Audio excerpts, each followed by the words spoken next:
Group পর্বে ব্রাজিলের শেষ ম্যাচ স্কটল্যান্ডের বিপক্ষে ৩-০ গোলের জয়ের মধ্য দিয়ে ব্রাজিল মনে হচ্ছে সকল হিসেব নিকেশ পরিসংখ্যান পাল্টে দিয়েছে। যে ব্রাজিল এই বিশ্বকাপে এসেছিল কোনো ফেভারিট দল হিসেবে নয়, লড়াই করার জন্য এসেছিল। যে ব্রাজিল যে এই 2026 বিশ্বকাপটা জয়লাভ করবে সেরকম কনফিডেন্স আমাদেরও ছিল না। কিন্তু গতকালকে ব্রাজিলের খেলা দেখে মনে হলো যে ব্রাজিল বিশ্বকাপ জয়ের জন্যই এসেছে এবং বিশ্বকাপ জয় করেই ফিরবে এবং তাদের হেক্সা মিশন কমপ্লিট করবে। যে বিনি জুনিয়রকে নিয়ে রীতিমতো সবাই অসন্তুষ্ট, কারণ তিনি ক্লাবে যেরকম পারফরমেন্স করেন জাতীয় দলে বা ব্রাজিলের জার্সি গায়ে ঠিক তেমনটাই খারাপ পারফরমেন্স করেন। কিন্তু এই বিশ্বকাপের গ্রুপ পর্বের 3 ম্যাচের মধ্যে বিনি জুনিয়র যেন এক জ্বলন্ত আগুন।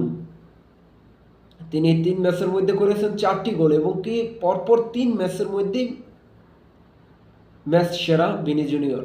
তারপর কার্লো আনচেলত্তির মাস্টার প্ল্যানের কথা কি বলবো, যে কার্লো আনচেলত্তিকে সারা বিশ্বে চিনি একজন সফল কোচ হিসাবে।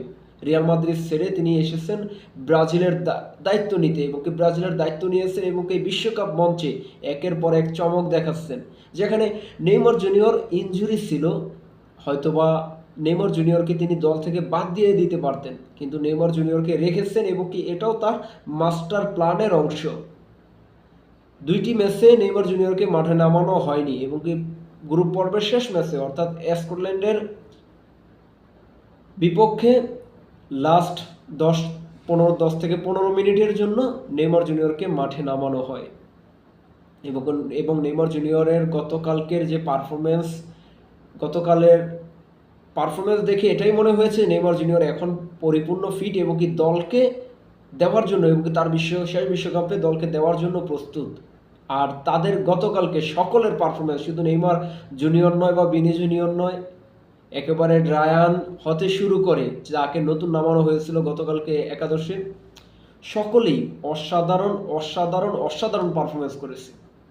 এক কথায় গতকালকের খেলা দেখে ব্রাজিলের ভক্ত সমর্থক যারা আছেন সকলেই সন্তুষ্ট, যে সকলেই এখন মনে করতেছে ব্রাজিল এবারে বিশ্বকাপে ভালো কিছু করবে এবং এই বিশ্বকাপে গ্রুপ পর্বে ব্রাজিল গ্রুপ চ্যাম্পিয়ন হয়ে কিন্তু নকআউট পর্বে চলে গেছে।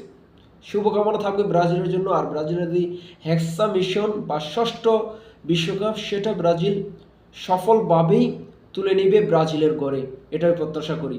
সবাই ভালো থাকবেন, সুস্থ থাকবেন। আল্লাহ হাফেজ।